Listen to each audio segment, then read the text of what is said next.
오늘은 이제 3월 5주차 마지막 세 번째 시간입니다. 우리는 지난 시간에 칭기스칸의 몽골 대제국에 대해서 살펴봤습니다. 우리는 흔히 칭기스칸에 대해서는 굉장히 잘 알고 있지만 그 칭기스칸의 손자인 쿠빌라이가 바로 이 동아시아 지역에 굉장히 많은 영향을 미쳤다라는 사실은 좀 잘 모르는 것 같아요. 그래서 여러분들이 쿠빌라이라는 사람 좀 잘 기억해 주시면 되겠습니다. 이 쿠빌라이가 고려, 더 나아가 일본까지 이제 정벌 하려고 했던 사람이고요. 원나라를 만든 사람 역시도 쿠빌라이입니다. 그러니까 쿠빌라이를 좀 기억해 주시겠습니다. 그리고 이 몽골 시대에는 아무래도 유럽에서부터 아시아까지가 이제 다 몽골 대제국이었기 때문에 동서 교류가 확대되었다라고 해요. 그래서 이제 인적으로는 이탈리아 상인인 마르코 폴로가 쿠빌라이 칸 밑에서 무려 17년간 관리로서 일을 했다. 그리고 이군 바투타라는 이슬람인은 전 세계를 30년 동안 여행을 했다. 이런 사람들에 대해서도 살펴봤고, 사실 물적 자원이 굉장히 중요하죠. 물적 자원으로 아시아에서 유럽으로 화약, 인쇄술, 나침반, 도자기 등등이 이제 유럽으로 전파되었고 많은 영향력을 끼쳤으며, 반대로 유럽에서 아시아로는 다양한 종교들 그리고 역법, 달력이 이제 들어왔다라는 그러한 것들 여러분들이 구분해서 비교하실 수 있으셔야 되겠습니다. 자, 그러면 이제 오늘은 본격적으로 송나라, 원나라의 사회, 경제, 문화에 대해서 같이 한번 살펴봅시다.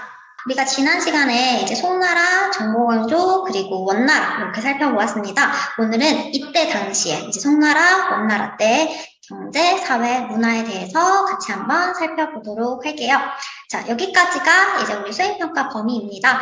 이렇게 배운 다음에 이제 다음 주 목요일과 금요일 날 수행평가 실시할 거니까 여러분들 틈틈이 준비 잘 해서 등교하시길 바라겠습니다. 오늘은 우리가 앞서 살펴봤던 송나라와 원나라의 경제, 사회, 문화에 대해서 같이 한번 살펴보도록 하겠습니다. 우선 송나라 때 이제 등장한 새로운 지배계층부터 살펴볼 겁니다. 송나라 때 등장한 새로운 지배계층을 우리는 사대부라고 해요. 아마 여러분들은 신진사대부라고 해서 고려말 조선 초의 그러한 등장 계급으로 들어봤을 겁니다. 이들은 이제 당나라 때까지 귀족이 지배 계급이었는데 그들이 몰락하고 이제 송나라 때 과거제에 의해서 관리가 된 사람들입니다. 우리나라에선 신진사대부, 대표적으로 뭐 정도전, 정몽주 이러한 사람을 통해서 들어봤을 거고요. 이들은 성리학이라는 학문을 연구하면서 학자이자 관료로 이제 등장을 합니다. 그래서 선비라는 의미, 학자라는 의미와 대부, 관리라는 의미가 합쳐져서 사대부라고 불리웁니다. 지금 보여드리는 표는 당시 중국의 이제 지배계층의 변화예요. 한나라 때부터 당나라 때까지는 이제 귀족이 지배계층이었다라고 한다면 이제 송나라 때는 관리이자 학자인 사대부로서 이제 지배계층을 차지하게 되고, 원나라 때는 아무래도 몽골인 제일주의 정책 아시죠? 민족 차별 정책 때문에 이제 몽골인이 지배계층을 차지하게 된다. 그리고 이제 우리가 이후 살펴볼 명청시대에는 이제 스포를 방지하기 위해서 아직 얘기를 하지 않았는데, 일단 우리는 여기까지 여러분들이 이렇게 지배계층의 변화 기억해 두시면 되겠습니다. 지배계층의 변화. 이들이 이 사대부라는 이 지배계층이 연구한 학문이 바로 성리학이에요. 아마 여러분 성리학이라는 단어 되게 많이 들어봤을 텐데, 성리학은 유교의 한 종류다라고 생각하시면 돼요. 제가 여러분들 윤리와 사상 책을 보니까 윤리와 사상 책에도 나와 있더라고요. 그 부분 윤리책도 좀 참고해 보시면 되겠고요. 이전까지 당나라 때까지만 해도 유교의 한 종류였던 훈고학이 유행을 했어요. 훈고학은 주로 해석하는 학문이에요. 그래서 이 경전에 쓰여 있는 그런 한문들이 어떤 뜻을 가지고 있냐라고 해석, 뜻을 풀이하는 그러한 학문이었다. 그리고 이를 집대성한 게 바로 당나라 때 고영달이 오경정이라는 책을 썼고, 이게 과거 시험에 기본이 된다라고 얘기를 했었죠. 이제 송나라가 되면은 이보다 좀 더 심오한 그런 유학이 발달하게 되는데 그게 바로 성리학입니다. 성리학은 보다 이상학적이에요. 굉장히 이상적인 학문이다라고 생각을 하고, 뭔가 눈으로 직접 보여주는 게 아니라 마음속에 있는 그러한 것들을 이제 성리학에서는 주로 강조를 했어요. 인간의 본성과 같은 것들, 그리고 이와 기, 요게 구별되는 게 가장 큰 차이점이에요. 이를 이제 집대성한 사람이 바로 남송의 주희라는 사람입니다. 남송 시대의 사람이고요. 이 사람이 주장한 가장 큰 게 뭐냐면 아까 방금 얘기한 것처럼 이와 기가 있다라는 거예요. 그래서 이렇게 인간의 몸이 이렇게 있으면 정신, 인간의 정신이 바로 이이고 몸체가 기이다라는 거. 그러다 보니까 이와 기를 구별하다 보니까 여러 가지들을 이제 구분하게 됩니다. 예를 들어서 뭐 이는 지배 계급이고 기는 피지계 계급이다. 이는 한족이고 기는 오랑캐다. 이는 남성이고 기는 여성이다. 이런 식으로 구분을 하는 성격을 가지고 있어요. 성리학이. 그래서 성리학은 물론 어마어마한 그런 학문이기는 하지만 또 이러한 구별, 차별이 있다라는 점에서 한계점을 가지고 있는 유교 중에 하나가 바로 성리학입니다. 그래서 방금 얘기했던 것처럼 성리학은 유교의 한 종류이다. 그래서 송나라 때부터 유행하던 한 종류이고 이는 이제 조선에까지도 영향을 미친다라는 거 여러분들이 기억해 주시면 되겠습니다. 자, 이제는 이제 경제 부분에 대해서 한번 살펴보도록 할 거예요. 당시 송나라 때 유행하던 말이래요. 강남에 풍년이 들면 천하가 풍족하다. 여기서 말하는 이 강남이 바로 수저우와 항저우라는 도시예요. 물이 굉장히 많은 운하의 도시이고 이 지역이 당대 가장 농사가 잘 된 지역이라고 합니다. 그렇다면 왜 송나라 때 농사가 그렇게 잘 됐을까? 송나라 때 농사가 잘 되게 된 그 이유가 무엇인지 우리 같이 한번 살펴보도록 하겠습니다. 첫 번째 그 이유는 저습지의 농지화라는 건데 말은 좀 어렵죠. 자, 이 지역이 아무래도 물이 많은 도시예요. 물에 많은 도시다 보니까 농사 짓기가 좀 힘들어요. 물이 너무 많으니까. 그래서 사람들이 이거를 어떻게 이제 해결 방안을 찾냐? 물이 많잖아요. 물이 이렇게 많이 흐르고 있어요. 이렇게 웅덩이 같은 게 여기 있죠. 보이죠? 이렇게 웅덩이 같은 게 있는데 이 웅덩이에 이런 식으로 논밭을 만들어요. 그래서 이 안에 있던 물들을 다 밖으로 이제 빼는 거예요. 물을 다 빼서 이 지역, 이곳을 이제 농사 짓는 땅으로 만든 걸 이제 저습지의 농지화라고 하고 이렇게 만들어진 땅을 우전이라고 합니다. 여기 나와 있는 것처럼 여기 이렇게 물이 흐르고 있어요. 물이 흐르고 있지만 이렇게 물을 흐르지 않게 이렇게 가둬서 이 안에 이렇게 모를 심고 있는 이러한 모습을 볼 수 있겠습니다. 두 번째는 용골차라는 거예요. 용골차는 우리 아마 여러분들이 보셨을 것 같은데 물레방아라고 알죠? 그래서 이렇게 발로 이렇게 자전거 페달 밟듯이 밟으면 이게 논밭에 물이 가게 되는 이러한 기구를 만들게 돼서 이걸로 인해서 굉장히 농사 짓기가 편해졌다라고 합니다. 그리고 세 번째, 아마 여러분들이 많이 들어보셨을 모내기법이라는 거예요. 여러분들이 이제 조선 후기에도 모내기법에 대해서 많이들 들어봤을 텐데 모내기법 이전에는 그냥 논밭이 있으면 논밭에다가 그냥 이렇게 씨를 뿌렸어요. 이렇게 막 그냥 씨를 뿌려서 이 중에 자라나는 것에서 이제 벼가 그냥 이렇게 싹 트이게 되고 이러다 보니까 굉장히 규칙적이지도 않고 이제 잡초 뽑기도 힘들고 그리고 씨 뿌린 거에 비해서 자라나는 것도 별로 없고 이러한 문제점이 있는데 이제 모내기법이라는 게 등장하는데 모내기법이라는 건 이렇게 모판이 있어요. 이렇게 모판에 씨를 뿌립니다. 이렇게 규칙적으로 씨를 뿌려요. 그리고 이 씨에서 이렇게 뭐가 자라겠죠. 이렇게 뭐가 자라는 걸 이거를 이제 직접 밭에다가 이렇게 밭에다가 모를 심는 걸 모내기법이라고 합니다. 이런 식으로 그러다 보니까 이렇게 일을 정대를 해서 모를 심다 보니까 중간중간에 있는 잡초 뽑기도 굉장히 쉽고 그러다 보니까 농업 생산력이 증가하게 되었다. 노동력도 굉장히 많이 감소를 시켜주는 제도입니다. 그리고 이제 이때 참파벼라는 게 수입해서 들어오는데 참파벼는 우리 흔히 동남아 같은 데 가면은 흩날리는 쌀이라고 해요. 지금 제 옆에서는 벚꽃이 흩날리고 있는데 그런 것처럼 이제 쌀이 흩날리는 쌀, 우리나라 쌀은 굉장히 찰기가 많잖아. 쫀득쫀득하고. 근데 이제 중국이나 동남아 같은 데 가면은 밥에 이제 찰기가 없는 그런 쌀이 있는데 그 쌀이 이제 참파벼예요. 바로 베트남 등지에서 수입한 벼라고 하고, 이게 비록 흩날리기 때문에 우리나라 사람들 입맛엔 맞지 않을 수 있지만 얘가 가뭄을 잘 견뎌요. 물이 별로 없어도 잘 자랄 수 있다 보니까 이제 그 가뭄에서도 이제 벼를 수확할 수 있다라는 큰 장점 때문에 이제 중국에 많은 수입이 된 쌀이다. 그래서 이러한 쌀도 수입이 되니까 농사가 더 잘 되고, 농사가 잘 되니까 사람들이 먹을 것이 풍족해지는 시대가 송나라 시대였다. 그리고 이제 모카를 재배하기 시작을 하는데, 여러분들 모카도 꽃이잖아. 뭐 꽃가게 같은 데 보면 요즘에 모카도 이렇게 꽃다발로 만들어서 팔더라고요. 근데 이 모카가 다른 뭐 벚꽃이나 장미 이런 꽃들과의 차이점 혹시 알아요? 뭐 장미나 벚꽃 이런 거와 차이점? 이 모카에서 나오는 이걸로 우리는 뭘 만들어요? 솜을 만들죠. 그리고 이 솜이 바로 보온 효과를 주는 따뜻한 그런 것이 되는 겁니다. 다른 꽃들은 그냥 바라만 보는 거예요. 예쁘다 바라만 본다면 모카는 실용적인 꽃이다. 실용적인 꽃이다 라는 겁니다. 그래서 이 모카가 등장함으로써 이제 백성들도, 일반 사람들도 겨울을 따뜻하게 보낼 수 있다. 굉장히 많은 도움이 되는 꽃이었다 라고 합니다. 그리고 이 꽃은 이제 우리나라에도 들어오게 돼요. 그래서 우리나라에 아마 여러분들 어릴 때 많이 들어봤을 거예요.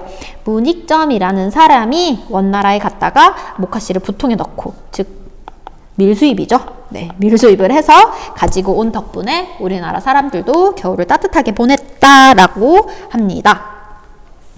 이렇게 농사가 잘 되니까 이제 송나라, 원나라 때 농사를 어떻게 하면 잘할 수 있을까라는 책을 만들었다라고 해요. 그래서 그 책들을 농업서적이라고 해서 농서라고 하는데, 진짜 이름이 농서인 것도 있고 우리나라에 수입된 농상지표라는 책도 있습니다. 이 농서의 내용, 주된 내용은 뭘까?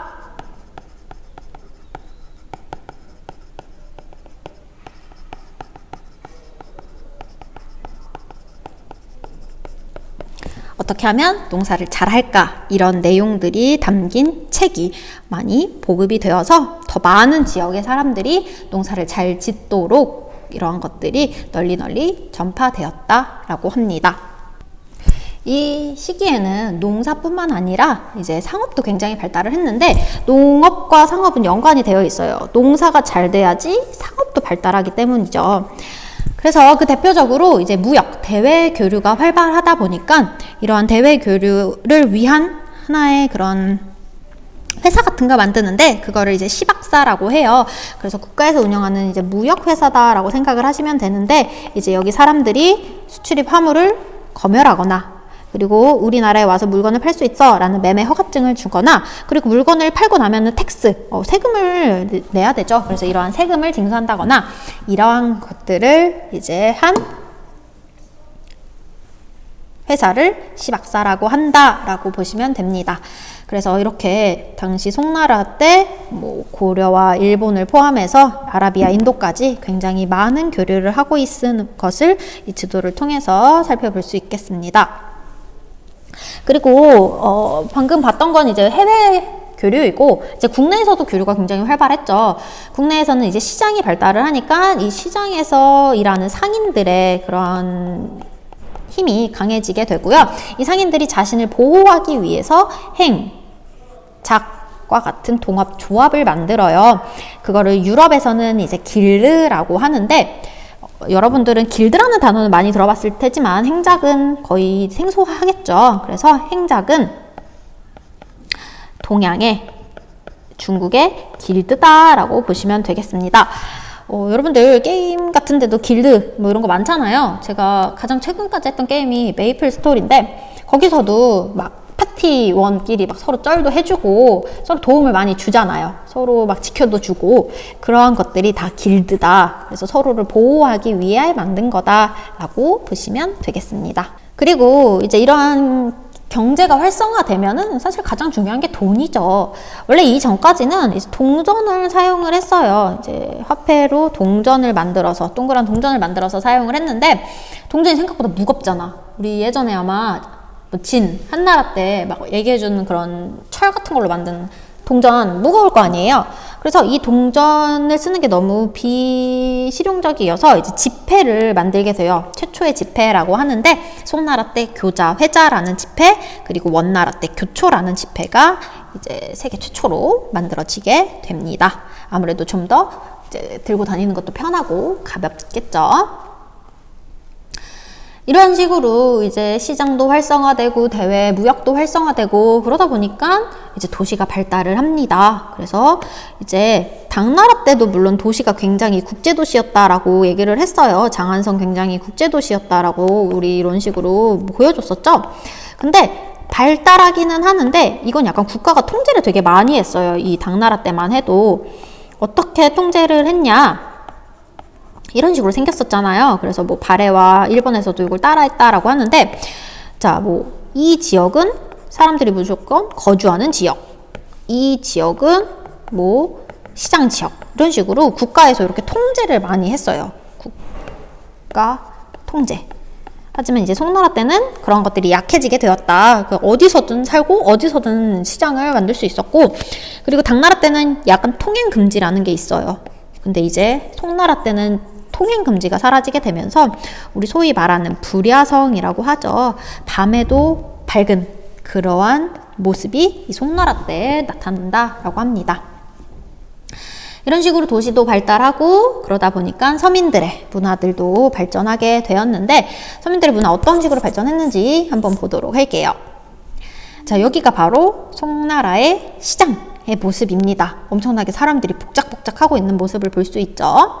이런 것을 이제 와자라고 해요. 와자는 우리 지금으로 따지면 번화가라고 보시면 되고요. 우리 안산, 지금 우리 학교 근처에 번화가 어디 있어? 중앙동. 이런 것들을 보실 수 있겠습니다. 그러니까 사람들이 이런 데 모여가지고 공연도 보고 막 물건도 많이 사고 이런 식으로 굉장히 번화한 모습을 살펴볼 수 있습니다. 이는 이제 원나라 때도 계속 이어지겠죠. 그리고 이제 이때 대외 교류를 하면서 여러 가지 문물들이 서양으로 넘어간다라고 하는데, 그 대표적인 문화가 바로 화약 무기입니다. 화약 무기는 딱 던지면 펑 터지는 거잖아요. 이러다 보니까 유럽의 중세 계급인 기사를 몰락시키게 돼요. 여러분들이 생각하는 기사는 어떤 건지 감이 오나요? 말을 타고 갑옷을 입고 칼을 들고 다니는 사람이에요.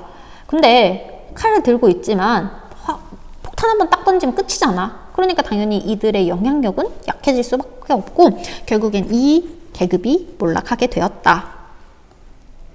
그리고 이제 나침반이라고 해서 동서남북을 알려주는, 사실 이게 없을 때는 바다를 멀리 가는 게 너무 힘들었어요. 멀리 가다가 길 잃으면 끝이잖아. 근데 이 나침반이 생기면서 사람들이 이제 먼 바다로도 나갈 수 있는 자신감이 생기게 되고, 이는 유럽의 신항로 개척에 영향을 줘서 이때 아메리카 대륙을 이제 콜럼버스가 발견하게 되겠죠. 그리고 활판 인쇄술이라는 건 이런 식으로 하나씩 이렇게 활자를 만들어서 찍어내는 거예요. 이러다 보니까 이제 한 번 만들어 놓으면 계속 쓸 수 있잖아. 한 번 만들면 계속 쓸 수 있어서 인쇄 비용도 감소하게 되고 많은 사람들이 책을 다량으로 찍어낼 수 있어서 많이 읽을 수 있었다. 사실 이전까지 이제 유럽의 중세 시대에는 책은 귀족들, 지배계급만 읽을 수 있었던 거예요. 그런데 이 활판 인쇄술이 중국에서부터 전해지면서 많은 사람들, 일반인들도 책을 읽을 수 있는 지식을 얻을 수 있게 되었다라는 것. 그래서 방금 봤던 화약, 나침반, 인쇄술, 이 세 가지가 유럽에 어마어마한 영향을 미쳤다라는 거 여러분들 아마 교과서에도 이제 보실 수 있겠습니다. 그 외에도 아까 말했던 것처럼 이제 도시가 발달하다 보니까 그 도시에서 이제 사람들이 연극을 막 해요. 그래서 이 연극도 발달하게 됐고, 우리는 지금 이제 TV로 보잖아요. 그게 드라마인데 이제 이때 당시에는 실제 사람들이 공연하는 거를 주로 보게 되었다라는 거. 그리고 이제 원나라 때는 여기 보시면 생목인이라고 해서 이슬람인들이 지배계층을 차지하고 있어요. 그렇다 보니까 원나라 때 이슬람 문화가 굉장히 많이 중국으로 유입되었다라는 거. 그리고 이제 우리가 마지막으로 살펴볼 사람은 곽수경이라는 사람인데 이 사람 천문학자예요. 하늘을 관측하는 사람이죠. 옛날에는 우리가 뭐 전자시계 이런 게 있는 게 아니니까 하늘을 통해서 시간 가는 걸 계산을 했어요. 그걸 천문학이라고 하죠. 농사 짓는 국가다 보니까 그만큼 더 날씨와 이런 것들에 민감했는데 이때 이제 서양에서 들어온 수시력이라는 역법, 즉 달력 만드는 걸 이 사람이 했다라고 합니다. 역법이라는 거는 이제 그 천체 운행, 뭐 1년을 365일, 하루를 24시간, 일주일을 7일 그렇게 계산하는 거 사실 임의로 정한 거 아니라 이제 해와 달이 움직이는 걸 보고 사람들이 정한 거잖아요. 자, 그런 것을 이제 역법이라고 하는데 이 역법을 바탕으로 거의 지금과 유사한 365.2425일로 정한 걸 이제 수시력이라고 합니다. 오늘날의 달력은 그레고리력이라고 하죠. 이러한 그레고리력을 바탕으로 이제 우리는 달력을 만드는데 이때 원나라 때는 이제 수시력을 바탕으로 달력을 사용했다라고 합니다. 이렇게 책을 만들었다. 그게 곽수경이다라는 점 기억하시고요. 그리고 마지막으로 이 곽수경이 천문대 관측기구 같은 걸 만들었다라고 해요. 이게 시계 같이 보이는데 이런 식으로 만들어서 시간 그리고 천체의 운행을 연구한 사람이 곽수경이다. 이 사람 이름 꼭 기억해 두도록 하겠습니다. 자, 여기까지 우리 원나라, 송나라의 경제사회 문화 살펴봤습니다. 사실 송나라와 원나라의 경제사회 문화 부분은 연결이 되어 많은 부분을 이제 송나라 이후 원나라까지 영향을 미쳤기 때문에 그 나라 두 개를 구분하는 것보다는 그냥 송나라 원나라 때 이런 식으로 경제가 활성화되었고 그러다 보니까 이러한 도시 문화가 발달했구나 그렇게 연결해서 기억해 주시면 되겠습니다. 자, 여기까지가 수행평가 내용이니까 여러분들 자신의 주제에 맞게 수행평가 잘 준비해 오시고 다음 주에 이제 목금의 수행평가 봅니다. 꼭 기억해 두시길 바라겠습니다. 자, 이제 내용을 다 끝냈으니까 이제 교과서 밑줄 치는 영상 보고 교과서 밑줄 치고 여러분들 인증샷 찍어서 선생님 오픈 채팅이나 아니면 구글 클래스룸에다가 업로드 해주시길 바라겠습니다. 안녕!